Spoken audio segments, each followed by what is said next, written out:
आज भाजपा ओबीसी महासभा में सरजू राय जी को श्रवण राय जी को जिलाध्यक्ष घोषित किया गया और सस्वीकार पूरा भाजपा प्रदेश जो है एकत्रित हुए हैं और पूरे जोश खरोश के साथ 2024 का ये आगाज़ कर रहे हैं कि ओबीसी कम नहीं है। आज की डेट में ओबीसी समाज जो है बहुत हद तक और बहुत ज़ोर से जो है जिसको भी समर्थन करेगा वो दल जीतेगा, ये इस बात का आगाज़ है।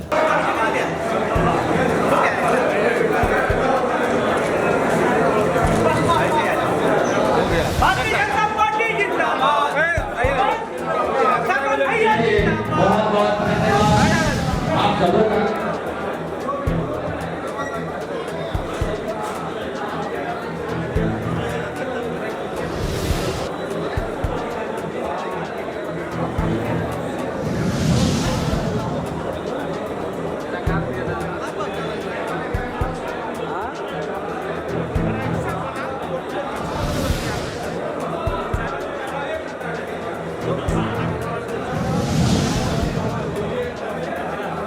हमारे बीच में हैं भृगुनाथ जी और ये बताएंगे कि भाई जिला अध्यक्ष ये भारतीय जनता पार्टी ने जो बनाया ओबीसी महासभा का, इसके पीछे क्या कारण है। जैसा कि आप जानते हैं, आगामी लोकसभा चुनाव का शंखनाद हो चुका है और भारतीय जनता पार्टी के प्रदेश नेतृत्व और राष्ट्रीय नेतृत्व ने पहली बार इस कोयलांचर की राजनीति में ओबीसी पर भरोसा जताने का काम किया है।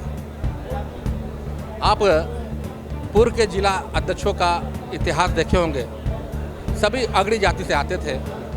इस बार केंद्रीय नेतृत्व ने एक नई जिम्मेवारी पिछड़ा वर्ग के कंधों पर सौंपने का काम किया है, क्योंकि जहां तक संख्या का बल्क है तो धनबाद लोकसभा क्षेत्र में 45 से 50% लोग ओबीसी वर्ग से आते हैं। और क्योंकि श्रवण राय जी भारतीय जनता पार्टी के पुराना कार्यकर्ता है और एक कर्मठ कार्यकर्ता होने के कारण केंद्रीय नेतृत्व और प्रदेश नेतृत्व ने उन पर एक बहुत बड़ी जिम्मेवारी सौंपी है।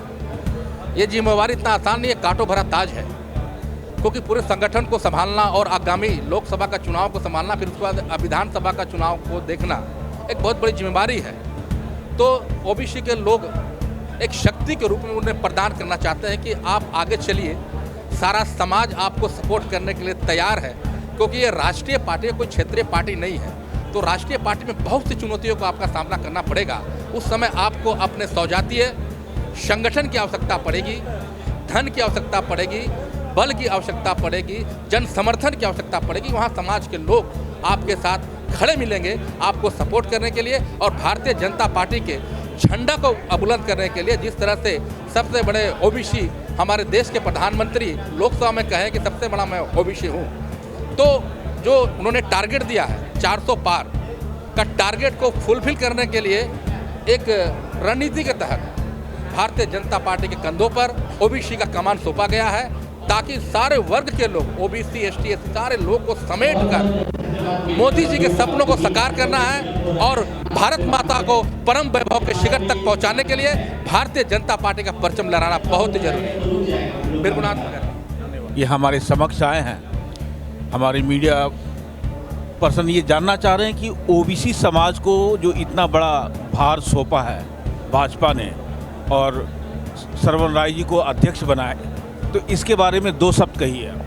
देखिए, भारतीय जनता पार्टी ने जिस तरह से पहले और अभी में बहुत चेंजेस देखने को आया, जब से नरेंद्र मोदी जी हम लोग के यशस्वी प्रधानमंत्री श्री नरेंद्र मोदी जी केंद्र में आए, तब से ओबीसी को एक थोड़ा सा एक किरण नज़र आ रही कि नहीं, अब जो है थोड़ा हम लोग को भी अब चांस मिलेगा राजनीति में आगे आने का।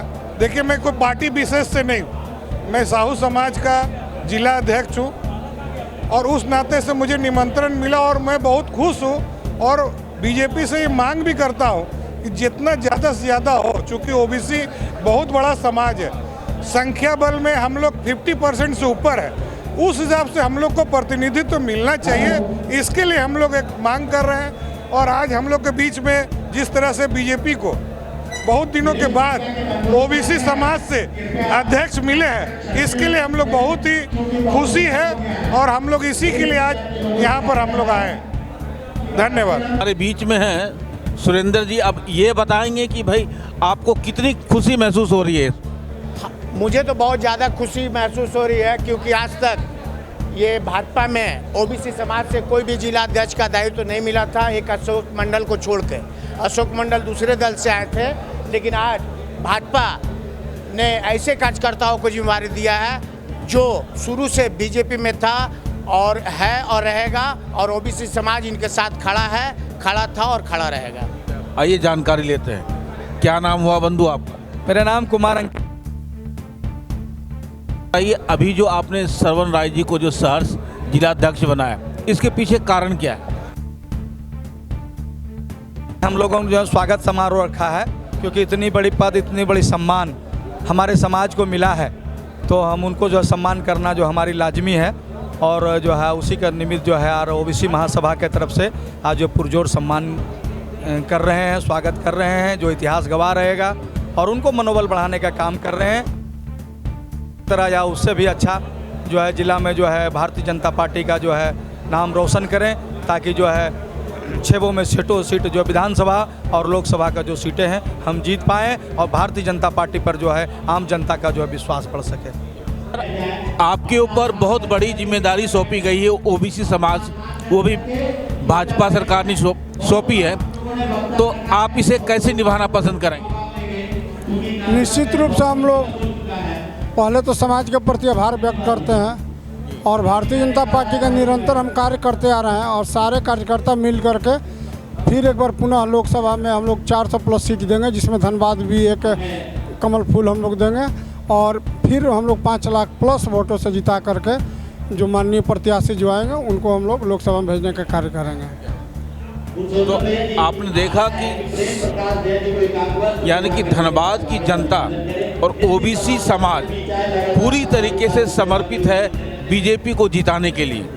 उसमें ओबीसी लगभग 50% से ऊपर का समाज जो है 100% बहुमत के साथ एकजुट होकर के वो भाजपा को जिताना चाहती है। मकसद एक ही है कि देश का विकास हो और 2047 तक भाजपा नंबर 1 पटल पे रहे, विश्व के नंबर 1 पटल पे जाकर के खड़ा हो और विश्व गुरु बने। यही उद्देश्य है। इस बार 400 पार ये नारा जो मोदी जी ने दिया था वही अब साकार होता हुआ नजर आ रहा है। आप देख रहे हैं सब पर नज़र। मैं हूं निरंजन कृष्णा, कैमरामैन चंदू जी के साथ। नमस्कार।